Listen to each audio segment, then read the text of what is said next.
New life in the Jordanian desert. 4 weeks old, his mother was pregnant when she fled Syria in February. They lost their house and they were afraid for their lives. Around 65 babies are born in Zaatari each week. A year ago, 33,000 people lived here, but they were laying the ground for new arrivals. A year on, they continue to come. In the space of a year, the population of Zaatari has quadrupled. Everywhere you look, there's evidence of the temporary becoming permanent, of a camp becoming a city. There are prefabs now, as well as tents.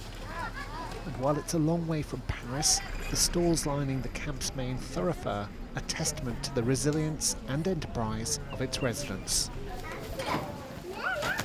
There are also 3 schools in Zaatari, where the distribution of bags and books causes great excitement. After all, many of these children arrived here with just the clothes on their back. Many, like 7-year-old Aya, no longer remember their homes in Syria. She forgot everything about her house in Daraa. She can't remember. This is a harsh, hot environment. But winter will bring new problems, new dangers. The 50,000 or so children living in this camp are the ones who are paying an awful price for the bloody war that still rages inside in Syria. Now they face a new crisis as winter approaches. It's going to get bitterly cold and wet here during the winter, and the children have nothing but the tarpaulin to cover them and protect them from the elements. For now, the camp's playgrounds still offer shelter from the sun. Here, smiling faces are a welcome sight for Etty Higgins.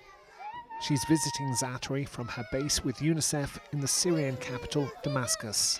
She says destroying the country's stockpile of chemical weapons won't bring an end to the atrocities that define the lives of most Syrians. What's often forgotten in the media surrounding what happened in August is that conventional warfare is killing thousands of people every month in Syria. The mortars, the gunfire, etc., they're killing thousands of people, so we're living with that every single day. Last month, the situation in Syria was described as the biggest humanitarian crisis in history. In places like Zaatari, that crisis gets bigger every day. Philip Bromwell, RTE News, at Zaatari camp on the Jordanian-Syrian border.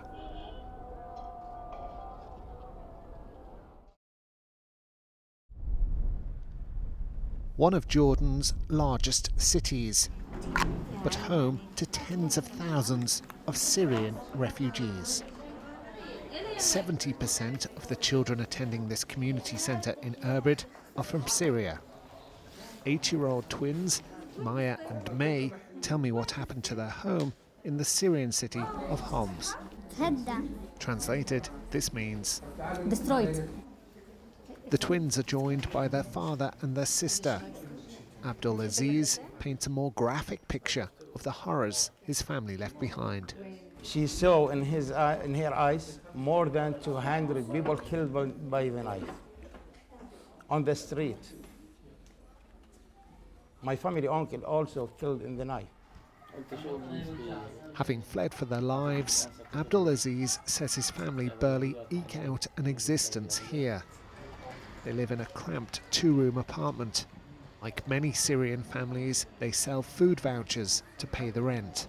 We was living in free in Syria. We have a big home, we have a garden, but now, like a prison here. Abdul Aziz says they can't return to Syria. But these crowded, chaotic streets will never be home.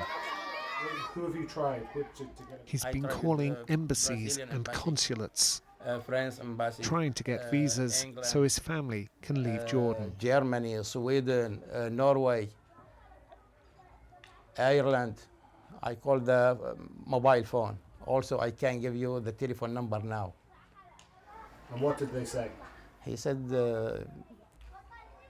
you can't go. Where do you live? Abdul Aziz says he'll try again tomorrow. He lives. The twins have their English homework to do. He lives He lives. The question of where they will eventually call home remains unanswered. Where do your grandparents live? Philip Bromwell, RTE News, Irbid in Jordan.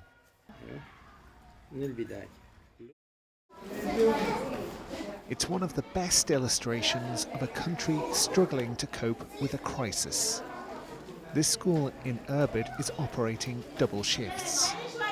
These are some of the 1,200 Syrian students who attend afternoon classes. They're following 800 Jordanian pupils who were here this morning.